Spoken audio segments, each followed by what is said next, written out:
Hi, everybody. Um, Today I'd like to talk about support animals. Um, there's some companion animals, service animals, and support animals.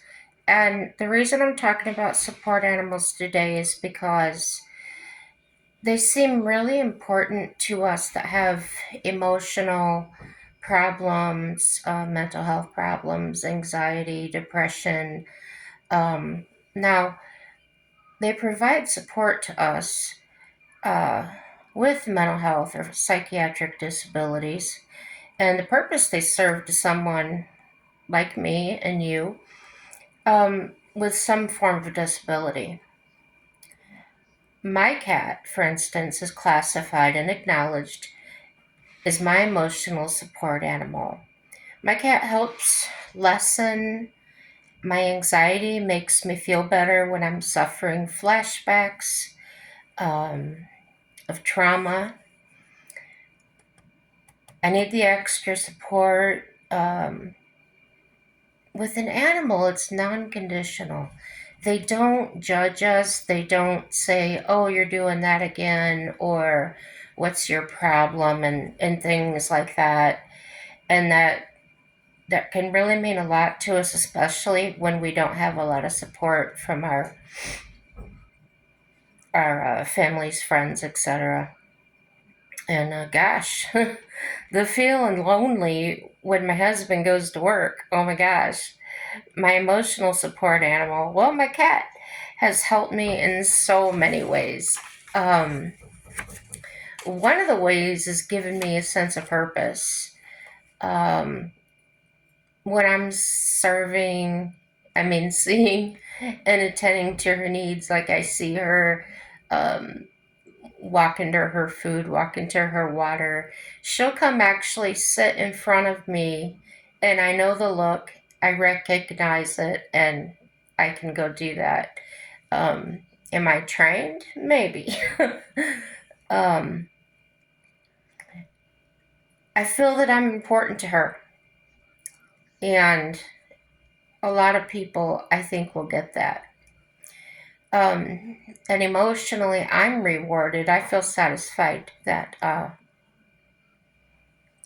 made her feel better. I made her feel comfortable and trustworthy.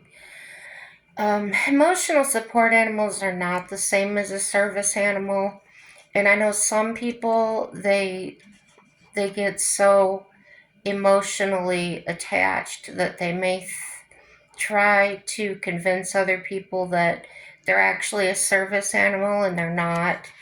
A service animal is specifically trained for people with physical disabilities. For instance, if somebody has epilepsy, the dog can sense the chemistry changes and perform specific tasks for them. Um, my cat is allowed to live with me in my apartment because my specialist, that'd be my psychiatrist, uh, went through the channels to legally declare that my emotional and other disability animal improves during the time we spend together. So, improving my self confidence, my self worth, things like that. It just puts me in a place that I feel better, and it's not a temporary. It grows every day. Um, so she didn't need to have special training though. She has an instinct about her. She always has of kind of mothering. She was a very small kitten when I got her, and I had a cat that was dying, and she just loved on her and groomed her until she passed. And it was sad, but it. I cried so much. But she and I formed an emotional bond, I think, on some kind of level. Well, as much as an animal can. Um, we respect each other. I've always given her space, and she rewards me with all sorts of attention. Yeah. Because she's recognized, we're covered under the Federal Fair Housing Act. Now, some people know about that and some don't. Now, the service animals are covered under the Americans with Disabilities Act, so that's the difference. Okay, when diving deeper, because I really wanted to know the difference, my emotional support animal benefits and helps ease symptoms of mental illness. So, the specially trained psychiatric service animals are more to pinpoint and perform specific tasks, like reminding the person to take meds or even stopping them from hurting themselves. Okay, my emotional support animal does not do those specific things. She's not been trained. So, how do the laws actually work for emotional support animals?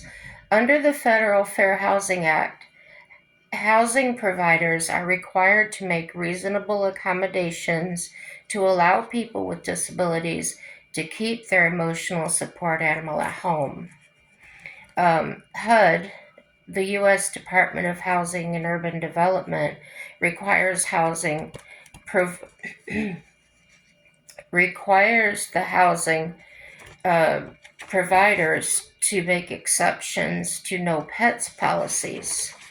Now, in my situation here, where I live in the housing,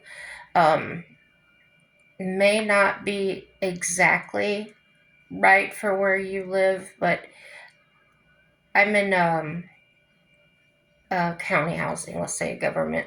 Okay. So now pay close attention here. The two conditions required for qualifying for the exceptions are, number one, the person living with the emotional support animal must have some type of documented disability that significantly limits one or more major life activities. Okay, that's important. You've got to prove a disability. In other words, this has to go through your doctor, your caregiver. There has to be legal documentation that you qualify or you require this emotional support animal. Okay. The emotional support animal must provide some type of relief or assistance related to the identified disabilities. So the housing exception requires a letter from a mental health professional stating the person's needs. In most cases, sorry, I have to keep adjusting my bifocals to see. In most cases, depending on different types of housing situations, may actually need a verification form completed by a physician or therapist that confirms the disability. So it may not be enough just to have the paper saying that you need it. You may have to get a paper that says you actually have a disability. Now, to protect your HIPAA rights, they cannot ask you to identify your diagnosis, okay? So, under the FHA, landlords cannot legally require, now this is number one, they can't legally require this of you, added fees. So, there is normally a $200 pet deposit here at where I live, okay? My fee was waived because of my emotional support animal, all right? They cannot ask you information on the extent of your disability or even request medical records, okay? That's important. They do not supply that if they request it and tell somebody that they requested it. And they cannot refuse to accommodate an emotional support animal. Now, this is just limited to one animal. Don't go asking them to take in your 3 dogs and your birds and everything else, okay? And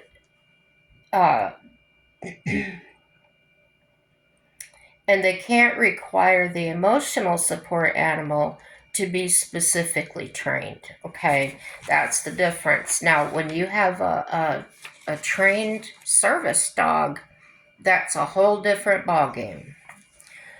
So keep in mind, as you can see, to claim that your animal is in fact emotional support, you must actually have to prove you require one, and you cannot just go and lie to try to get around the laws. That's very important. Be honest. Another important point to add here is, remember, your emotional support animal is not covered by the law allowing trained service animals into public areas.